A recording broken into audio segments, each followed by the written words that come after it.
ఆయన ప్రసన్నతను వెతికినప్పుడు మాత్రమే ఆ ధన్యత మనకు దొరుకుతుందండి. హల్లెలూయా.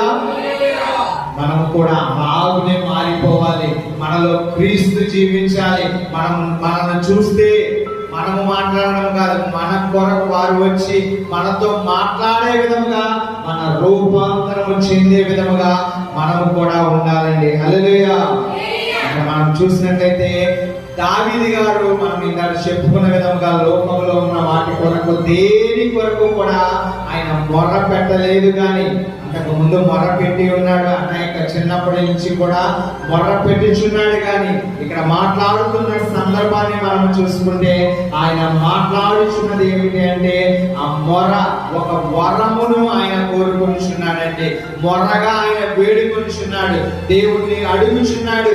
ఏమని అంటే మనం చూసి ఉన్నాం, ఆయన ప్రసన్నతను చూచుటకు జీవిత కాలం అంతే కూడా యెహోవా మందిరంలో నివాసము కోరుటకు ఆయన కోరుకొనిచున్నాడు.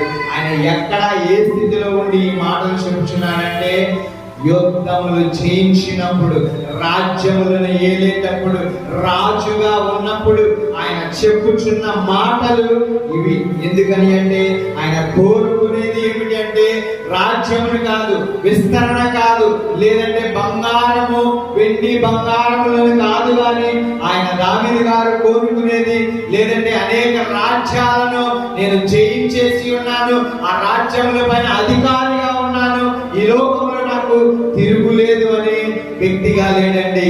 ఆయన తగ్గింపు మనస్సును కలిగి దేవుని సన్నిధిలో ప్రతిరోజు కూడా ధ్యానించేవాడిగా, దేవా నీ ప్రసన్నతను చూసే విధముగా నీ మందిరములోనే నివాసమును చేసేవాడిగా నా జీవితం అంతే కూడా నీ సన్నిధిలోనే ఉండాలని ఆశ కలిగి దేవుణ్ణి వరము కోరుకుంటున్నాడండి. మనము కూడా ఇలాంటి వరాలనే మనం కోరుకున్నామంటే మిగిలినవన్నిటినీ ఉచితంగా ఇచ్చే దేవుడు. అవసరమైనది మనం కోరుకున్నామంటే దేవుని మనస్సు గెలిచి ఆయన ఏం చేస్తాడంటే నా బిడ్డ జీవితము మారిపోవుగా. కానీ ఒక మాట కలిగితే సమస్తము